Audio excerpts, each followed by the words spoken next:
Our discussion is all about on the foundations of curriculum.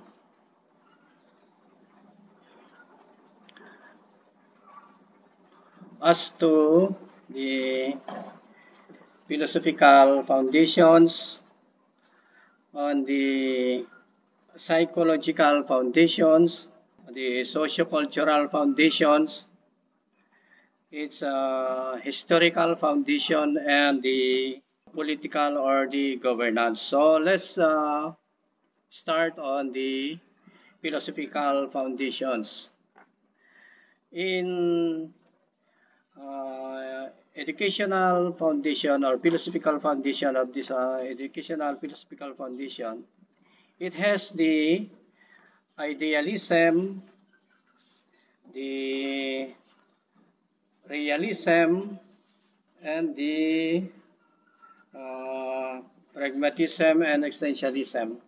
So, in philosophical foundation, this foundation answers the essential questions of curriculum designs, such as what is worth teaching, what kind of learners do we want to produce. So there are so many whys, so many hows, and so many what with regards to the philosophical foundation. So in philosophical foundation, it means that this is refers to the set of beliefs, principles, and values about life, knowledge, and the meaning that shape the aims and goals of education. So in idealism, this is a educational philosophy that emphasizes the importance of ideas, truths, and moral values.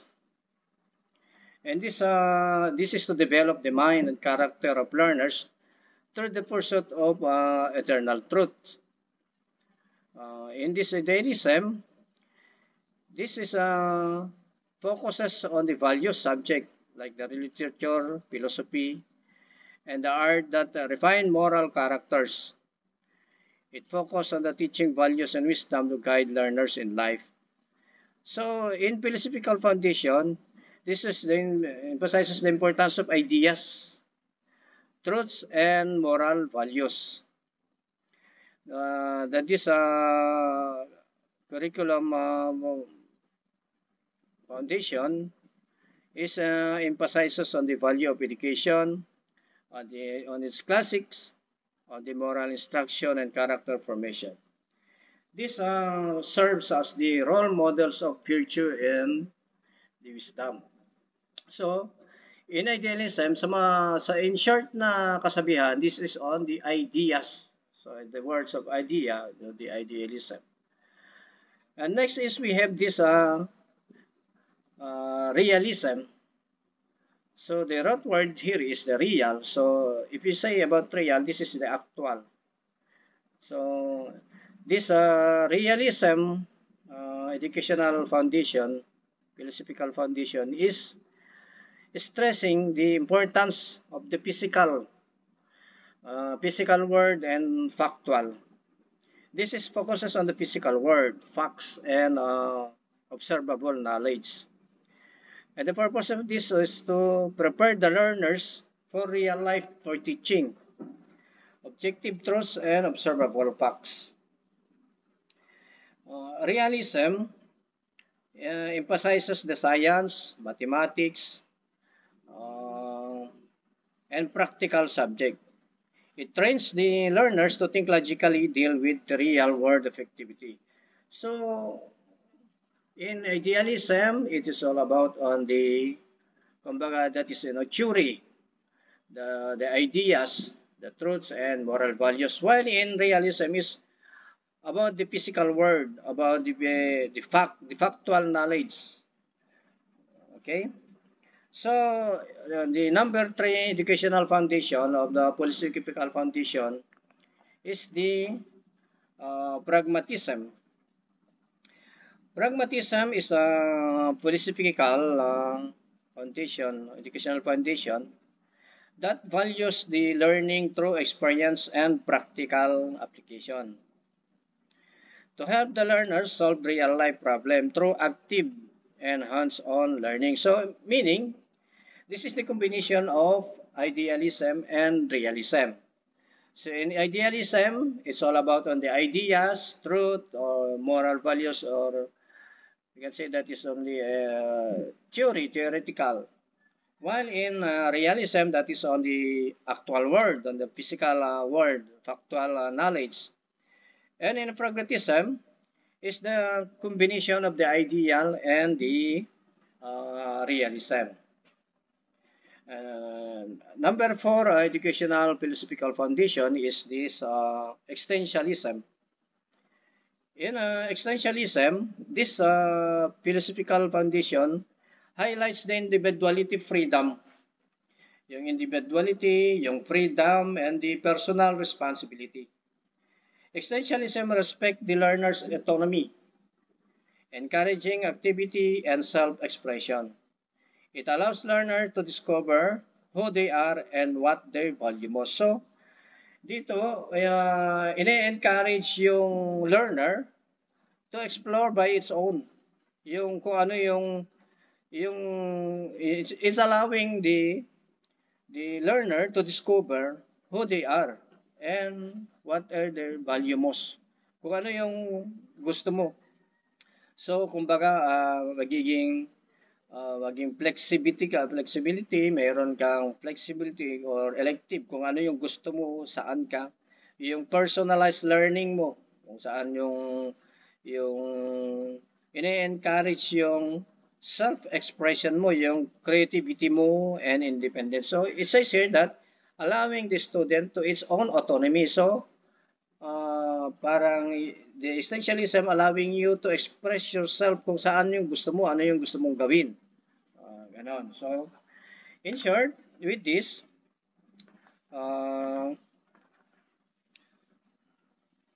the philosophical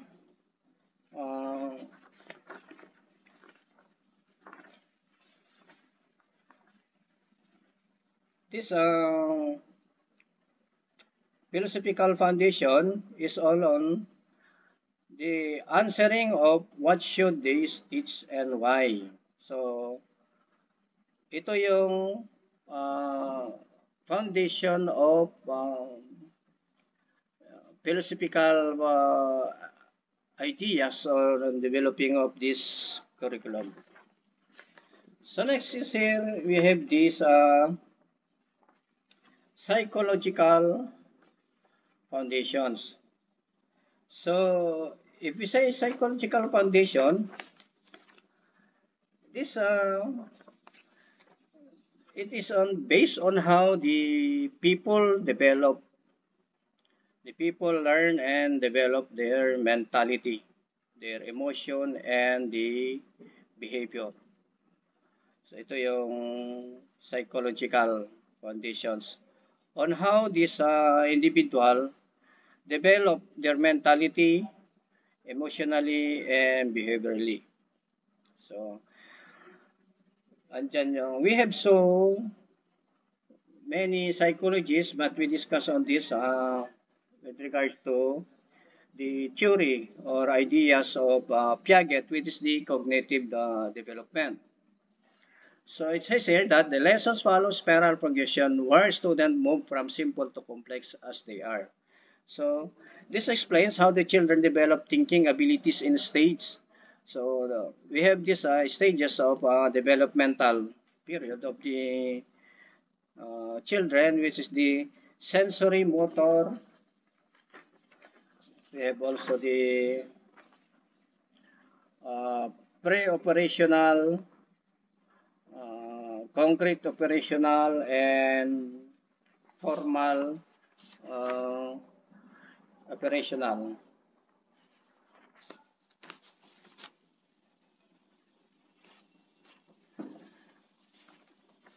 According to Piaget,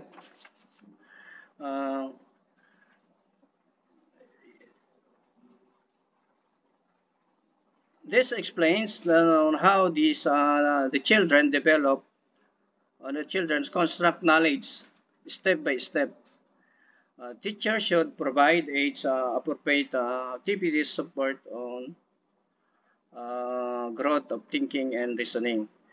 So, si Piaget, ang idea niya, yung psychological development ng bata ay stage by stage. So, on the first stage, yung sensory motor niya, ano yung nagagawa ng bata during this period. So, the sensory motor stage is to 0 to age years, 0 to 2 years old. So, yung bata, nagsisimula na dito na they learn through senses and physical actions. So, nakakakita na, nakakahawak na, nakaka-touch na siya. So, that is on the sensory motor stage of the child. Next stage is this pre-operational stage at the age of 2 to 7 years old. So, what can the child can do in this stage? So, yung child use symbol and language, engage in imaginative play, think egocentrically, and the struggle logic on conservation. So, and the next stage is the concrete operational stage. So, 7 to 11 years old. So, ano nang nagagawa ng bata with this age? The child can think more logically about concrete objects and events. It can understand conservation, and they can also classify now what is the grouping of object, arranging by size, mga ganon. So, and the final stage is the formal operational stage, which is on the age 12 years old and up. So, what can a child can do with this stage? They can think abstractly and hypothetically.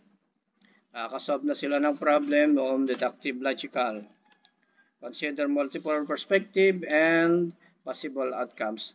Engage in scientific reasoning, and etc. So that's on the idea of Piaget on the psychological development of a child. So we have also the idea or the theory of Vygotsky about on the social interaction and scaffolding. This theory emphasizes the learning through social interaction with more knowledgeable others. So, Vygotsky introduces the zone of proximal development where learners can do more with help of yung teacher's guide, yung providing scaffolding until learners can do independently. The curriculum encourages group work, peer learning, and teacher guidance. So, si Vygotsky, ang idea niya sa psychological development ng bata is yung social interaction and scaffolding. Okay? We have also the idea of Brunner sa psychological development. And Brunner ideas is to encourage learners to discover knowledge by themselves through exploration and problem solving. So it says here that he encourages the learners to discover knowledge by themselves. Brunner believed that learning is more meaningful when a student finds answer on their own. So teachers should design activities that let learners inquire, experiment, and reflect. The last is Skinner He talks about the behavioralism and the enforcement. So in Skinner's idea, Skinner's theory, that views learning as change in behavior shaped by reinforcement. So, nagbabago yung behavior ng tao at nasi-shape pag tinutulungan, pag may assistance. Skinner stressed that consistent enforcement motivates learning. Teachers can use praise, tokens, or feedback to encourage desired classroom behavior. So, pag ina-assist yung tao, lalong nade-develop yung psychological development niya, which is parang may contrary dito sa idea ni Bronner. Si Bronner, gusto niya hayaan niyang matuto yung bata by her own. Kay Skinner naman, mas natututo yung bata pag ina-assist. So, that is on the psychological foundation.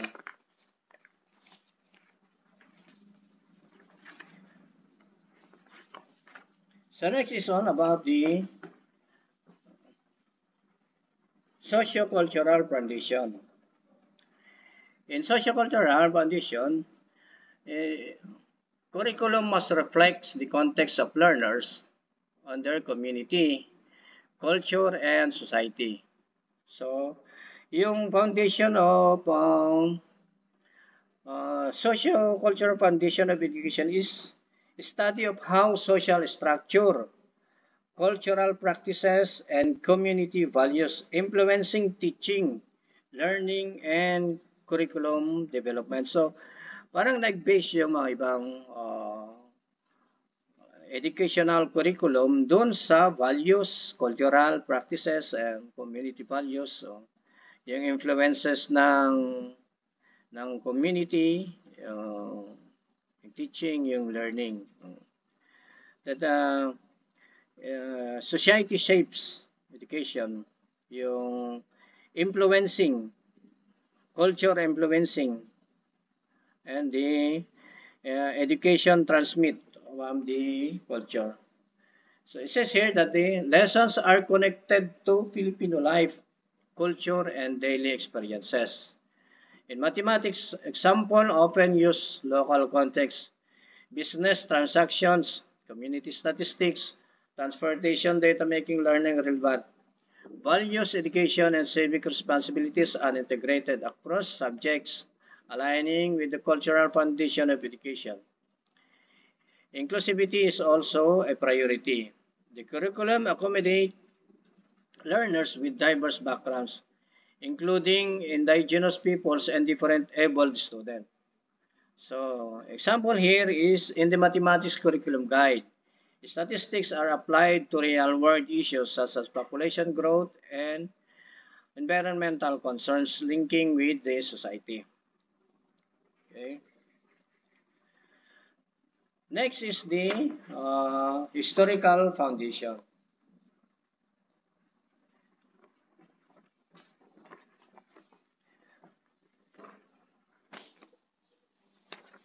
In Philippines, we have so many historical with regards to the educational foundation. So, in historical, it is shaped by past education practices, reforms, and government policies. History shows how education has evolved, while politics influences who controls education. What policies are set and those interested or interests are served. For instance, major laws of the colonial legacies and government. So in historical foundation, we have this on the pre-colonial period. So yung evolution ng Philippine education curriculum. So in pre-colonial period, that is on before the colonization of the Spanish in the Philippines, the education was informal, vocational, and community-based. So, ang mga bata noon, tinuturuan ng survival skills like on the farming, fishing, arts, oral literature, and values through parents and tribal leaders. So, yan yung form of education when the pre-colonial era.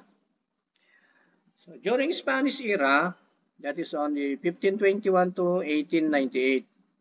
So, during Spanish era, education become now a religious and elitist. So, pinasok na ng religion or religious and elitist yung educational system ng Philippines. Schools were run by missionaries, focused on the Christian doctrine, reading, writing, and vocational skills. During this era or during the Spanish period is the establishment of the University of Santo Tomas, which is the oldest university in Asia. During that time, only the rich and the male students have the educational access. So, that is on the Spanish era. So, after Spanish era, nagkaroon naman ng American period or this American colonization era, which is only from 1898 to 1946. So during this time, education was made free, public, and secular. And English, of course, became the medium of instruction. And this era is the educational curriculum during this era is focused on the democracy, literacy, and vocational training. So after the American era, here comes the Japanese period era. So which is on the from 1942 to 1945. So short-lived reform. Education was used for propaganda and nationalism during that time. So this encouraged naman yung using of Nipungo and the Philippine culture. Of course, they are the Japanese and encourage na nila gamitin yung salita nila. And we have this post-war era, 1946 to 1972. This era reconstructed the school curriculum. The Monroe Survey and later studies revealed gaps in education, influencing reforms. Introduced the basic education structure such as the elementary and secondary. So, post-war era, inintroduce na yung elementary and secondary. And during the martial law era, emphasizes on the nationalism, discipline, and vocational technical skills. So, during that time, maraming trade schools. Yan yung vocational school, vocational technical school. This era introduced the new society curriculum. This curriculum focused on the values, education, and work-oriented programs. And we have also this post-EDSA revolution era. During the 1987 Constitution mandate, free and compulsory education in elementary and secondary level. So, in 1987, kinumpulsary na ang pag-aaral ng elementary and secondary. And in 2002, basic education curriculum was introduced. This curriculum focused on competencies and values. And in 2010, the revised basic education curriculum streamlined learning areas to reduce the overcrowding up to the K-12 program. So, and, and this K-12 program is still implementing up to now. So it's institutionalized through Republic Act 10533, which is the Enhanced Basic Education Act of 2013. Changed the old 10-year basic education system to 12 years. So from dati grade 1 to 6 plus first year, second year, third year, fourth year, then graduate. Now, within this K-12 program, 6 years elementary, 4 years high school, plus 2 years senior high school. Okay, that is on the historical background of the educational foundation. So, to sum up with this, philosophical is about on the why and what to teach, or the purpose of this is the values and its purposes. On the psychological, it is the methods and process, the process of developing or of the learners.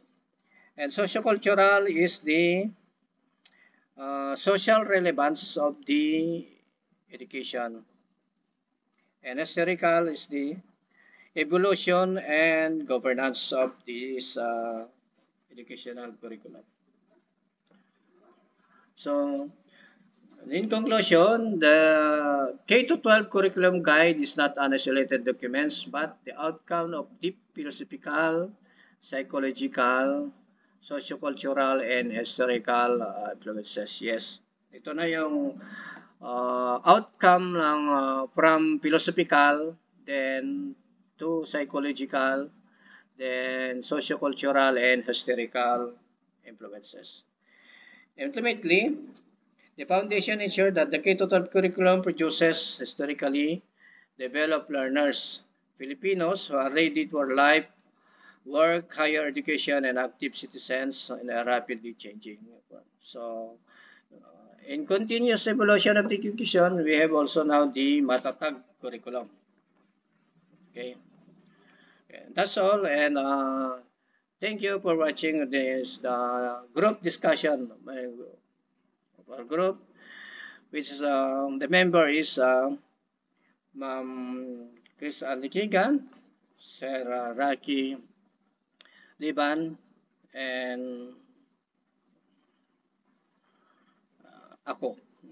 Okay, thank you very much, and good day.